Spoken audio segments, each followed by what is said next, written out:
intervenu l'autre fois dans le lobby. Pourquoi vous avez l'habitude de faire consommer au peuple ce que vous ne voulez pas consommer? Même l'hôpital, il faut que dans l'hôpital, au peuple si on compte, on estime que place wana peuple place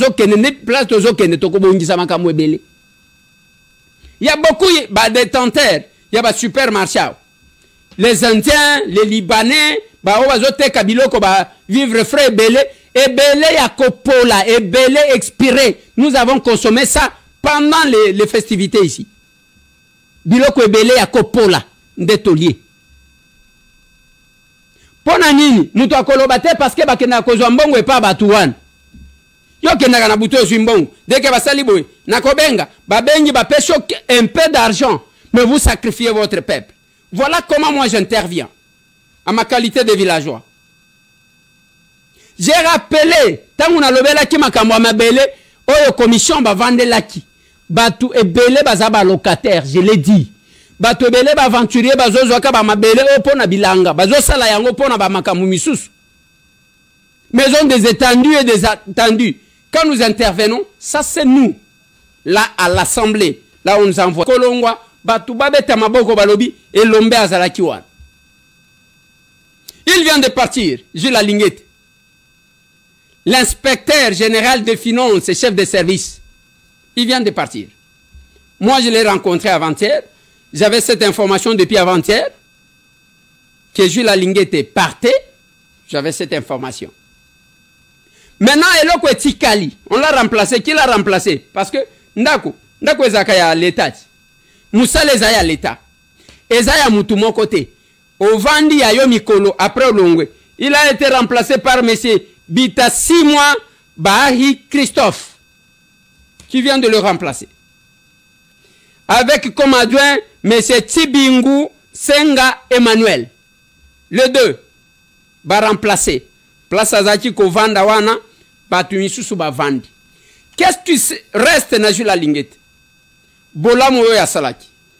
S'il a été sincère et honnête, Toko Yoka Kinya Ezali. Mais s'il n'a pas été sincère et honnête, va poursuite Kobanda Kalamingite. Moussala l'État. Ce qui a salaki malamu, nyonso, sincère et honnête nyonso, a salaki, Jules Alinguete a kotikala, place bato bayebela ki. Mais ce qui a salaki la kisa elongi mususu, et kazalaki mutu mususu, kalamingite, bokoyoka ba poursuite et kobanda. L'info que moi j'avais, c'était qu'il pouvait déjà déposer sa démission depuis le lundi.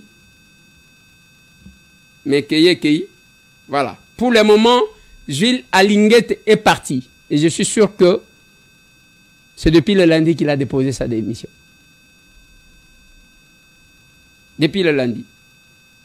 Et il a été remplacé. Yango moni soki ovani ne bonga ya l'État. Zala vrai. Zala vrai.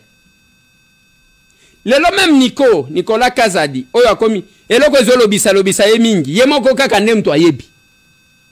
Parce que ceux qui ont sali eloko na yo malamu, ozana problème te okotika la calme et tranquille.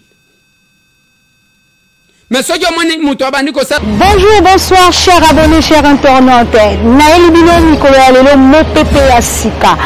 Émission Nabino Katia, Rachidi News Télévision. Émission Tokundola Bakolo Histoire.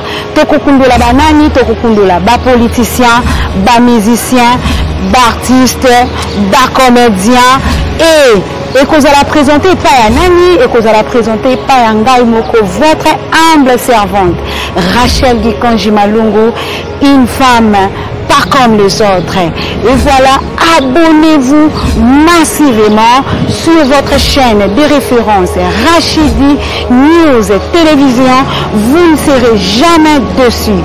Abonnez-vous.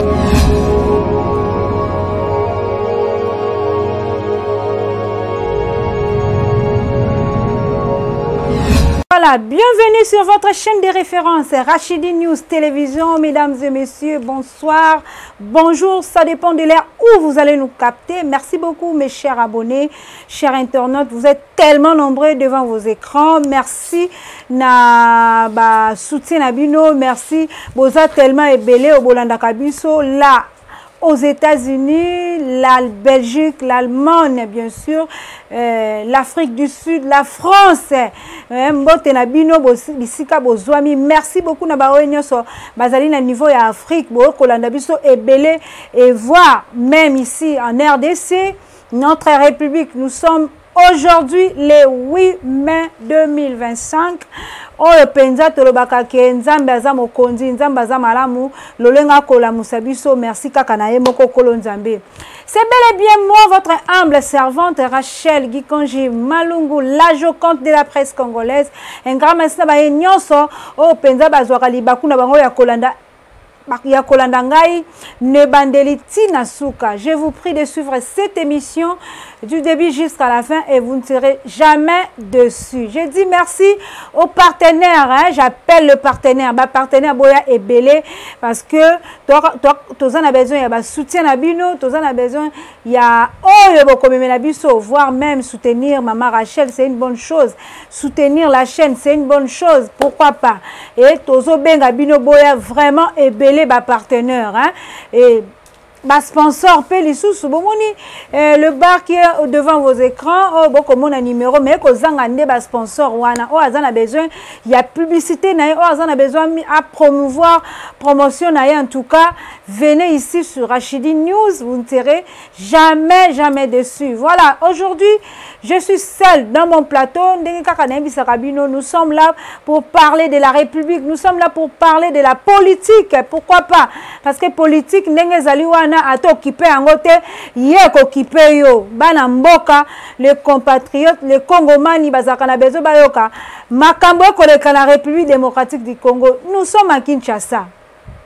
Boyebi bien, la République démocratique du Congo, comme je l'ai dit et je continuerai toujours de le dire, Mboka Oyo et Tonda Kita, Mboka et Tonda richesse, notre cher beau pays, en tout cas, dans l'élap Mboka Nanga, Yerosakanate, mais traite Minemi, Dongolomi sont les impérialistes, ils sont là pour nous combattre, pour que tous allons bien. Mais tant que nous vivons dans ces pays, nous allons toujours continuer. Il y a que soutenir Mboka Congo, toko continuer kaka ya ko lobela Mboka Congo, voilà, toko continuer kaka na ko sala bolam pour Mboka Congo parce que nous sommes des compatriotes. Lelo tozali na masolo toko ko tebi bien biso nyonso toyebi na mokolo ya mercredi 7 mai 2025 ezalaki na surprise oyo tout le monde a été surpris, ya komona a été ordonnance oyo ezalaki signé na mokonzi ya mboka Félix Antoine Tshisekedi Tshilombo, ordonnance présidentielle oyo et salamaki lobi le 7 mai.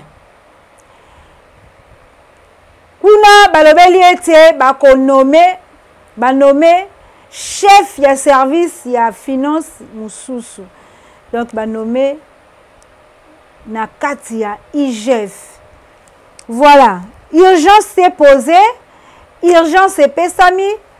Gilles Alingete n'est plus le chef de l'IGF. Bisonos Toyebi, IGF ezali nini, ezali inspection générale de finances. Et sika oyo biso nyonso na minute oyo tozalaki na kobanga, toyebi ete IGF soki kiti wana, inspecteur ya IGF soki ba kiti wana, binonos bokolenga kaka boye bokomona contrôle ya kosakana te. Esika nini o biso nyonso toyebaki ke bana mboka ebele bayiba ebele ya bakonzi o bakotambwisa mboka oyo baministre badepute songolo pakala bayibaka. Esika wana nde mwana mboka Gilles Alingete azalaki chef. Et lelo oyo azali sous chef te tokolobelango mokolo lelo. Nous allons décortiquer un peu sur ça. Toko décortiquer est-ce que ezalaki moment approprié to mandat ya Gilles Alingete sili to chef de l'état asali biso surprise akolbogisa nini na sima ya kolongola Jules Alingete na chef ya IGF. Est-ce que moto oyo atie wana ye wana nde akobongisa to akokangela biso susu miyibi? Parce que IGF ekangaka miyibi. Kuna corruption. Non, non, non. Nous allons parler sur ça. Est-ce que moi na mboka Jules Alingete asilaki kosala musala na ye malamu to asalaki musala na ye mabe? Voilà. Tokolobela yango lelo awa na émission na biso to kundola. Un grand merci, un grand merci, un grand merci na batali nyonso ya Rachidi. Abonnez-vous massivement.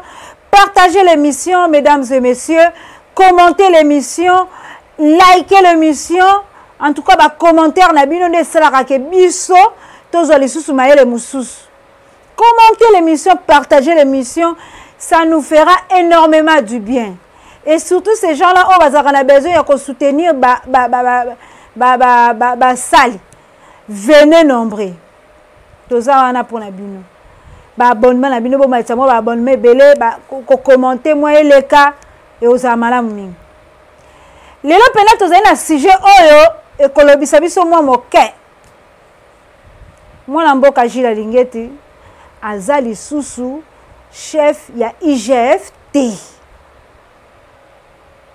Lelo ba nommé na ordonnance signée par le président lui-même, le chef du gouvernement, le président de la République, bien sûr, Félix Antoine Tshisekedi Tshilombo Fachi Beton. A aussi qu'on nommé Motomo Susu na place de Jules Alingete. Et nommé l'inspecteur général de finances, chef de service de l'inspection générale de finances, Monsieur Bitassimwa Baït.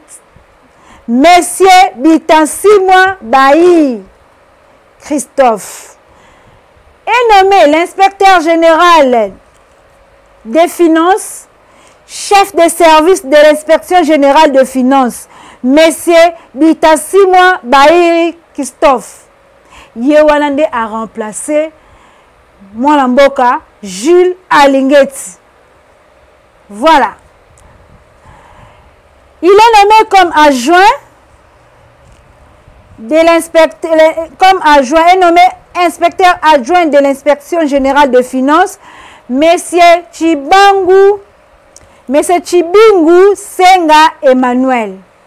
Monsieur Chibingu Senga Emmanuel. Lui, il est comme l'adjoint de Monsieur Monsieur Christophe. Bango wana bazali lelo nommé likolo ya IGF, likolo ya l'inspection générale de finances. Et sika oyo penza bakendaka kotala bato oyo bakendaka kosala ba contrôle ya bato oyo bakosala musala malamu to bakosala musala mabe.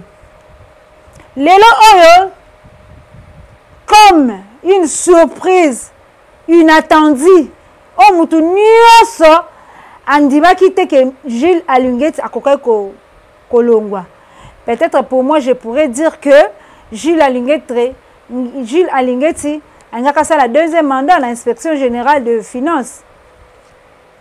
Mais le chef de l'État a jugé bon ya kolongola ye. Ya kotia moi mboka Christophe Bitassimwa.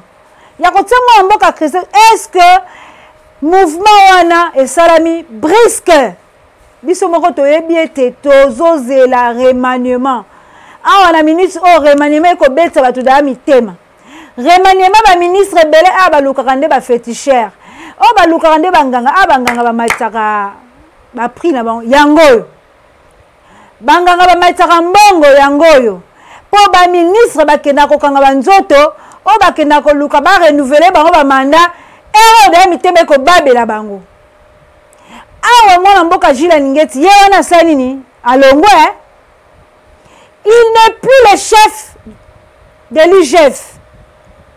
Chef à l'IGF lelo est commis Monsieur Christophe Bissi, c'est qui encore Bitassimwa. Christophe Bitasimwa, il faut to mesana kombo wana.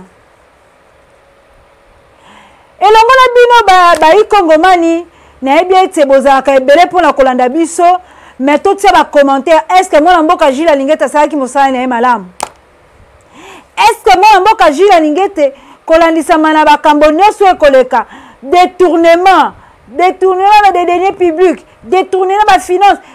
Est-ce que ezalaki asalaki mosala na malam? Mettez les commentaires s'il vous plaît. Mettez-moi les commentaires s'il vous plaît. Si réellement moi mboka Jules Alingete asalaki mosala na malam. L'élan Jules Alingete azali remplacé parce que c'est déjà 5 ans. Depuis qu'il a commencé, asali déjà 5 ans. 5 ans wana na IGF ezaka mandat il y a 5 ans. Si et seulement s'il avait bien travaillé, je ne sais pas. Peut-être qu'il va renouveler le mandat. Azalana Nouana, Asalana Moussala, Akanga Kangana Bamiyibi. Et là, qu'on y a reproché, moi, Mboka Jules Alingete. Yango moni ordonnance brusque. Babenga qui bouissa. Qui bouissa pipa. Qui bouissa pipa pour. Et qui dit Jules Alingete écarté. Jules Alingete écarté. Or, c'est que moi je sais, Jules Alingete a un peu lisse, il y a mon mboka. Parce que corruption, ce qu'on a corrompre, Jules Alingete a un lisse au kozwate. A quand même, il y a bébé. Tu es baki ke makambe belé oh na kati ya ministère ya éducation ya nini ya na le baka ba ministère nyonso. Il était là pour contrôler. Il était là pour contrôler. Affaire ya tenu moi ba to bibi sonyo son ndenge le kaki. Voire même les inspecteurs étaient là en train de se filmer. Donc bon mona ke événement wana makambo ya tenu moi ba. Jules Alingete a tindaka ba inspecteur ba ke de contrôler partout. Ce qui papier na bino ezali na ordre te ye azana pour la kolandila. Si réellement il n'y avait pas de fraude, si réellement il n'y avait pas de corruption, voilà le rôle. Il y a IGF. Et ngai pena côté na ko betela IGF maboko. Parce que Moussala le cas qui toque. Moussala pena obiso to yeba kite ba miyibi nzoka ne miyibi a cravate miyibi en veste bazalaka. Et bango moko ba bongisa kango détournement. Détournement te miyibi. Détournement te miyibi en cravate. Bazo samba mboka, bazo tia mbongo wana na kati ba poche na bango. Et voilà comment aujourd'hui to yebi quand même à faire wana par rapport à M. Jules Alingete. Pour ça, to yebi que ce qui m'a mboka Félix Antoine Tshisekedi Tshilombo ko bongisa nini na sima. To yebi biso nyonso remaniement ko salama. To yebi te ce qui a kozongisa na gouvernement, ce qui pas kozongisa na gouvernement te. Mais bravo à M. Jules Alingete na musala oya sali. Parce que ce total peut bien un budget à IGF. Na budget na bango ya inspection générale de finances. Budget za ki toko atiki mbongo na banque. Contrairement na bato mosusu, okuta ba nyongo, okuta mabe. IGF sombela bato mituka, IGF ça la télévision, IGF, il y a beaucoup de choses dans ces 5 ans oyo. Moi na mboka Jules Alingete atiki. Bravo. Quand même, tobo ya rakakate mais faut te féliciter rapé makambo mosusu. Te féliciter rapé. Malgré peut-être ba dongolo miso ba kolinga ba citer na kati ya corruption moko boy. Kati ya affaire moko ya corruption. Ya inspection kaka. Mais pour ça, ngana koloba ete asali musala na ye. Et mandé sili malgré tout ça qui surpris ba nommé mutu mosusu Christophe Bitasimwa na adjoint na ye Emmanuel Chibingu. Moi, je dis bravo, bravo, bravo. Tozo lingasiko toyeba chemin oya Emmanuel et chemin oya Christophe. Vous allez ndengeni. Est-ce que kokangela biso pe miyibi? Mettez vos commentaires. Donnez les chances. Il y a moto oya côté chef. Il y a service, il y a inspection générale de finances. Monsieur Christophe. Monsieur Christophe Bitasi moi à Koyana va Yasika. Va Yasika ya wana côté na katia. Inspection générale de finances. Lelo pena tobi toko solo aka likambo etali inspection générale de finances. Bomoni bato ebele ba komi mo discipliné par rapport ya IGF. Tomoni ba ministère ebele mo ba li ba mbongo pena ezalité c'est par rapport à IGF. IGF esali musala oyo ekokaki ko sala. Le gouverneur, le ministre bato nyonso Moutunios oayebi que IGF a koleka wana, ils étaient en train de trembler. Bazaki on a ko trembler ko la c'est ko tala était IGF soka yeto ko spécial rapport na biso nini pendant que to ko iba pendant que ma bezali. Alors IGF nous a montré à la kisi biso pena nzela ya malamu o to ko kolana. Yango na ko interpeller chef ya IGF ya Sika. Kolanda makambo oyo bayela ka batuté ya ba corruption. Sala musala na yo malamu. Sala musala na yo ndenge oyebeli. Tu es inspecteur. Inspecteur à Kendaka accueilli sur le terrain. À Tali, qu'est-ce qui se passe? Est-ce que réellement c'est ça ou ce n'est pas ça? Et je demande vraiment à M. Christophe Bitasi moi azala la rigueur. Rigueur automona qui n'a pas Gilles Alingeti. Yépé azala na ngo fois 2. Et aux amalam mingi. Tout ça a besoin ya mboke bonga. Bambongo ezo kenda ba poche ya ba politicien bambongo ezo kenda ba poche ya bato ba kokolia mbongo te. Voilà le peuple souffre. Est-ce que ceux qui mbongo wana botila ngota ba enseignant et ozala mabe? Est-ce que mbongo wana oko boko iba botila ngota ba fonctionnaire mesdames et messieurs et ozala mabe? Ozala mabe te?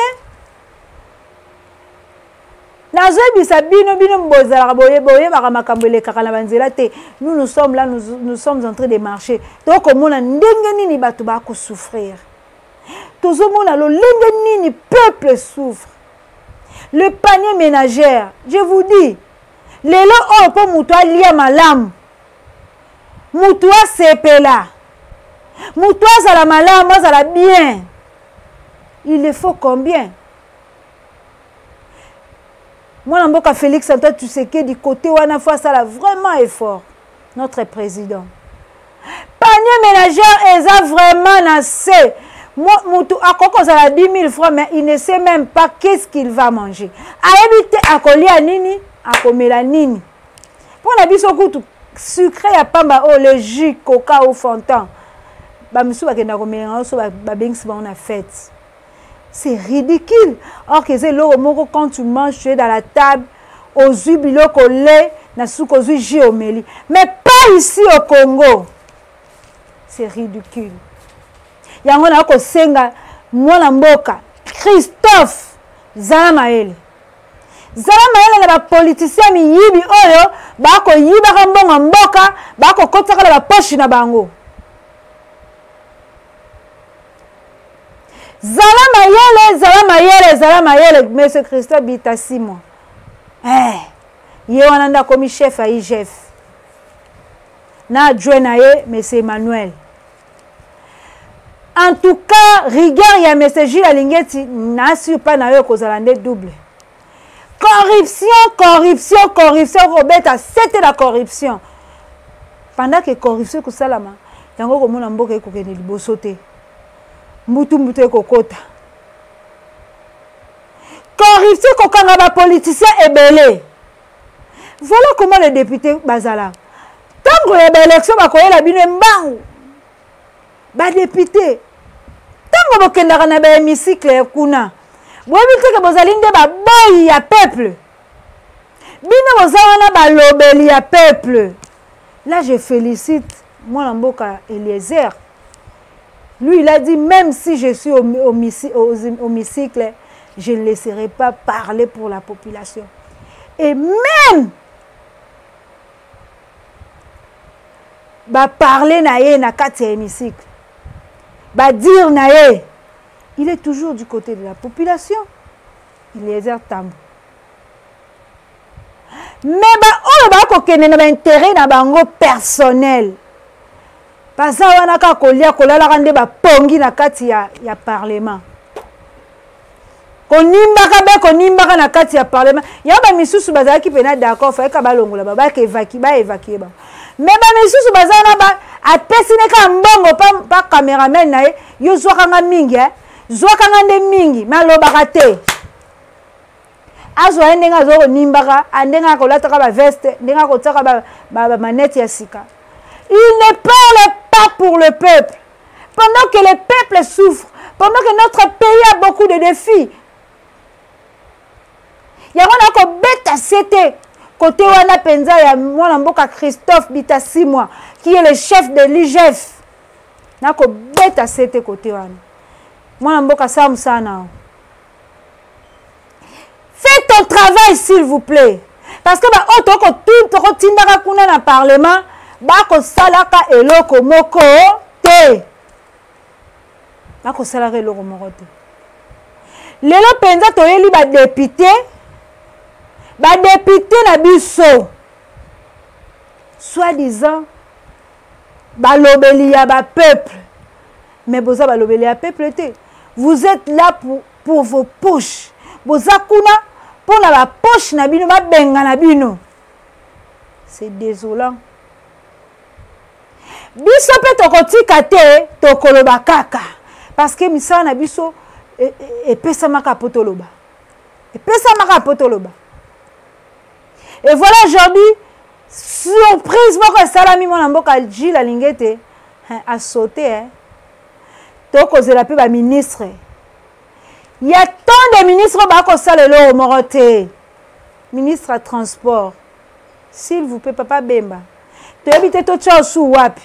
Bataki na défense. Moussala morote. Batio na transport. Moussala morote. Prix à transport na mboka Kinshasa et variaka. Et variaka na ndenge na yango. Le matin, prix moussous. À midi, prix moussous. Le soir, prix moussous.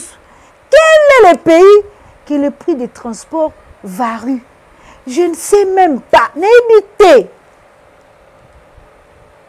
Mboka oyo ezanga précision ya prix ya transport. N'évitez.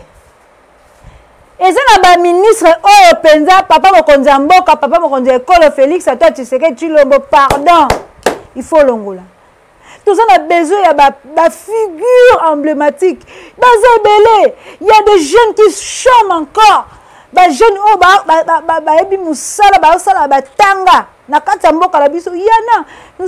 nous sommes un pays riche à l'intelligence. Il y a des hommes, il y a des femmes capables. Fort en esprit, le ministère. Et puis nous allons mon ami. Papa mokonzi école Félix Antoine Tshisekedi sala musala na yo longola bango yungola bango penza parce que ba sala le côté ba ko sala le côté